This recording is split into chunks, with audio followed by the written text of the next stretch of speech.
Assalamualaikum warahmatullahi wabarakatuh. Perkenalkan, nama saya Sama Fira. Aku menjelaskan mengenai dental anatomi. Yang pertama ini gigi inti, gigi dua itu gigi primary dan gigi permanen. Nah, formula gigi primary itu ada dua gigi incisif, satu gigi canines dan dua gigi molar. Lalu untuk formula gigi permanen ini ada dua gigi incisif, satu gigi canines, dua gigi premolar dan dua gigi molar. Selanjutnya kodenya ada 4, yaitu kanan atas, kanan bawah, kiri atas, dan kiri bawah.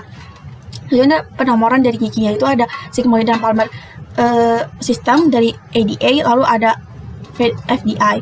Lalu selanjutnya ada posterior permanent teeth. Nah, posterior pertama ini 8 gigi premolar dan 12 gigi molar. Untuk gigi maxillary first molar ini generalnya terdapat buccal cups, akarnya ada 2 dan memiliki perkasi. Ciri khasnya itu lebih besar dari second premolar. Untuk membedakan kiri dan kanan ini terlihat dari mesial cups-nya. Untuk mesial cup dari buccal ini lebih panjang daripada distal cups. Lalu maxillary second premolar ini bentuknya lebih kecil daripada first premolar, cups-nya hampir sama tinggi. Nah, untuk sisi mesial dan sisi distal ini sama-sama ada depression. Membedakan gigi kanan dan kiri ini kita bisa lihat dari mesial dan distal. Lihat dari lingual cups-nya juga, lalu lebih condong ke arah mesial. Central groove-nya lebih pendek, supplemental groove-nya lebih banyak dari first premolar.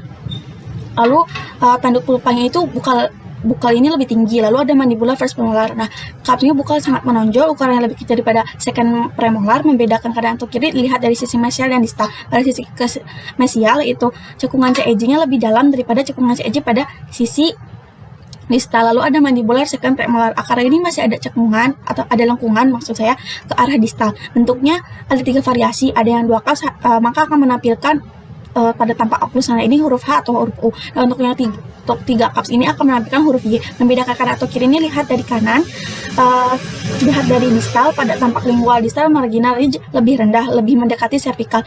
Lalu ada 3 cups, yaitu ada buccal cups, mesiolingual lebih besar ukurannya daripada distal lingual. Lalu ada gigi molar. Nah, gigi maxillary first molar ini giginya paling besar daripada di rongga mulut, akarnya ada 3. Lihat dari oklusnya dapat 5 cups. Salah satu yang menjadi ciri khas itu cups carabelli. Lalu maxillary first molar ini akan erosi lebih awal. Jika ada karies yang mana sampai harus diekstrasi, maka gigi di sebelahnya ini akan condong, dan juga gigi first mandibular molar ini juga akan mengalami over erosi. Lalu ada maxillary second molar. Ukuran ini lebih kecil daripada first molar, bentuknya lebih rhomboid atau belah ketupat. Namun juga ada yang membentuk shape heart shape. Nah, lalu ada maxillary third molar. Ukurannya itu mahkotanya paling kecil, lalu akar itu fusi.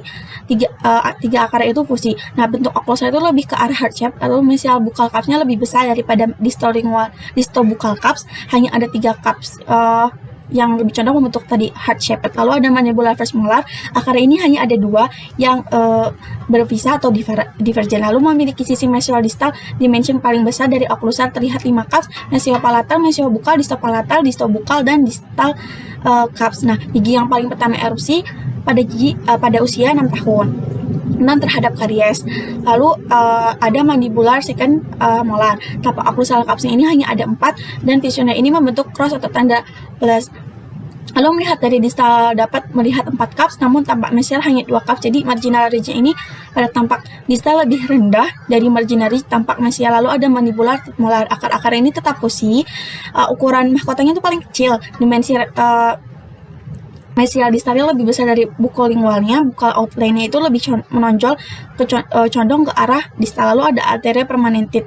Yang pertama itu ada maxillary central incisor, itu gigi paling lebar secara mesio distal di antara gigi-gigi anterior. Akarnya itu 1. Terdapat imbrication line pada itu juga ada mamelon yang menjadi ciri khas ketika dia baru mengalami erupsi. Lalu ada bisa membedakan kiri dan kanan itu lihat dari CEJ-nya. Untuk CEJ mesial itu lebih tajam daripada CEJ yang di distal. Lalu ada maxillary lateral incisor, ini lebih kecil daripada central incisor. Mesial incisor itu lebih tajam dari distal incisalnya. Kurvatura CEJ-nya juga lebih tajam di bagian mesial. Lalu ada mandibular central incisor pada awal erupsi. Mamelon lebih terlihat, ukuran itu lebih kecil, bagian mesial dan distal lebih simetris. Untuk mandibular lateral incisor ini dia tidak simetris, dilihat dari bagian singulumnya pun dia lebih condong ke arah distal. Lalu pun dari si incisal edge juga lebih condong ke arah distal. Lalu juga memiliki kurvatura edge bagian mesial lebih tajam. Lalu untuk gigi canines, maxillary canines ini gigi terpanjang dari apex sampai mahkota. Ada imbrical line. Perbedaan mesial slope lebih pendek daripada distal slope. Nah, untuk mandibular canines juga sama, cingulumnya tidak Cingulum ini tidak tajam atau lebih flat daripada yang maxillary canines. Lalu slope mesial lebih pendek daripada distal slope. Cup stripnya ini juga lebih membulat. Kurvaturasi edgingnya juga lebih tajam di bagian mesial. Mungkin sekian. Assalamualaikum warahmatullahi wabarakatuh.